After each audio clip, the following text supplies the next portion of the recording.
আসসালামু আলাইকুম। সমাজ কুকিং অ্যান্ড ব্লগে আপনাদের স্বাগত জানাই। আজকে আমি চিকেন ফ্রাই করেছি সম্পূর্ণ ঘরোয়া মশলায়। খুব সাধারণভাবে যেভাবে ক্রিসপি হয় সেভাবে আমি চিকেন ফ্রাই করেছি, সেটি আমি আপনার মাঝে শেয়ার করব। আর এখানে আমি কিছু চিকেনের পিস নিয়েছি। আমি চিকেনের পিসগুলো ছুরি দিয়ে এভাবে কেটে কেটে নিয়েছি, তাতে করে মশলাটা ভালোভাবে মিশে যাবে। আমি স্কিন সহকারে নিয়েছি, তাহলে হয় কি সুন্দর একটা ক্রিসপি ভাব চলে আসে চিকেন ফ্রাইয়ের মধ্যে। আমি সবগুলো পিস কিন্তু এভাবে নিয়েছি। এখানে আমি ১ চা চামচ আদা বাটা এবং ১ চা চামচ রসুন বাটা দিয়ে দিলাম। আর ১ চা চামচ মরিচ গুঁড়ো, ১ চা চামচ গরম মসলার গুঁড়ো, ১ চা চামচ লাইট সয়া সস আর স্বাদ মতো লবণ দিয়ে দিলাম। লবণটা আপনারা একটু বুঝে শুনে দিবেন, কারণ সয়া সসের মধ্যে লবণ থাকে। এখন আমি হাত দিয়ে ভালোভাবে চিকেনের গায়ে মশলা মিশিয়ে নিচ্ছি। মশলাটি সুন্দরভাবে মিশিয়ে নিচ্ছি, তাতে করে ভিতরে মশলাটা ঢুকে যাবে। আর আমি এটা ২ ঘন্টার জন্য রেস্টে রেখে দিব। আপনাদের হাতে যদি সময় কম থাকে তাহলে ১ ঘন্টার জন্য হলেও রেস্টে রেখে দিবেন। ফ্রিজে রাখতে হবে না, এভাবে নরমাল তাপমাত্রায় রেখে দিলে হবে। আমি ২ ঘন্টার জন্য রেস্টে রেখে দিচ্ছি। তো ২ ঘন্টা পর আমি আবারও ফিরে এসেছি।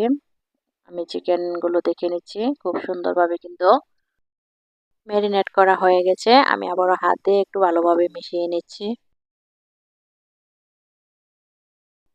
এখন আমি একটি বাটিতে ময়দা নিয়েছি।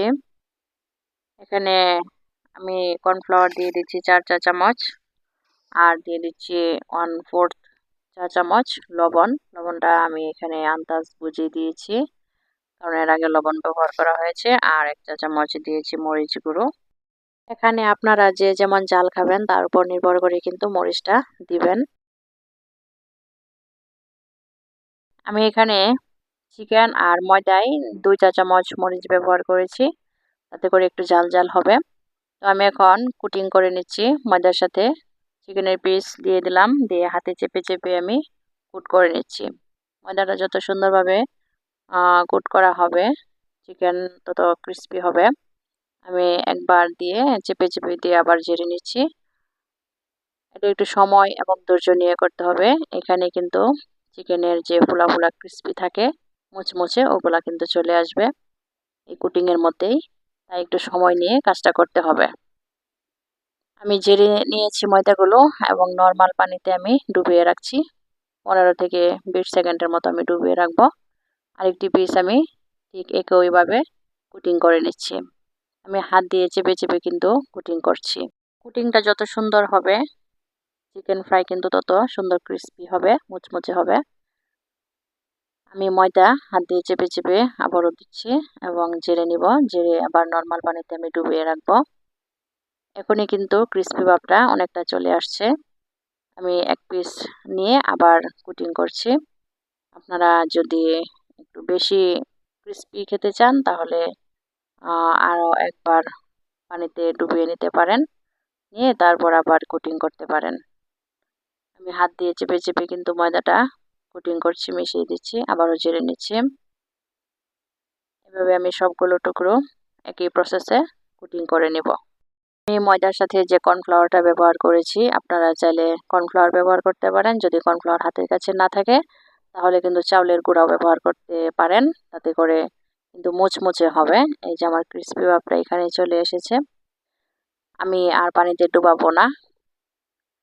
আমি সেম প্রসেসে এই চিকেনের পিসটাও কুটিং করে নেব।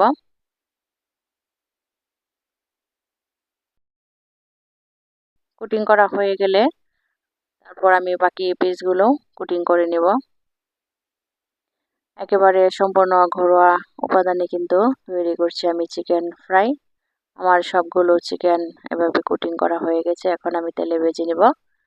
আর এখানে তেলে ভাজার জন্য আমি কড়াই আগে তেল দিয়ে গরম করে নিয়েছি। ভালোভাবে গরম হয়ে আসলে কিন্তু আমি চিকেন পিসগুলো দিয়ে দিচ্ছি। এখন আমি চুলার আগুনটা মিডিয়াম হিটে করে রেখেছি, কারণ না হলে পুড়ে যাবে। এখন তেলের যে গরম, ওই গরমে কিন্তু আস্তে আস্তে করে ভাজা হবে। আর মিডিয়াম হিটে এখন আমি রেখেছি, হাই হিট থেকে মিডিয়াম হিটে করে দিয়েছি। তেলটা আমি গরম করে নিয়েছি একটু হাই হিটে। এক পাশ হয়ে আসলে কিন্তু আমি আরেক পাশ উল্টিয়ে দিচ্ছি। ১৫ থেকে ২০ মিনিটের মতো সময় লাগবে এই চিকেনগুলো ভাজতে।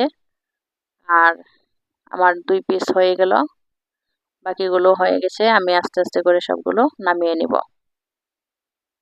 দেখতে কিন্তু খুবই লোভনীয় হয়েছে, আর একেবারে রেস্টুরেন্টের মতোই কিন্তু খুব সুন্দর হয়েছে, ক্রিস্পি ভাব, তারপর ভিতরে জুসি, সবই ঠিক ছিল।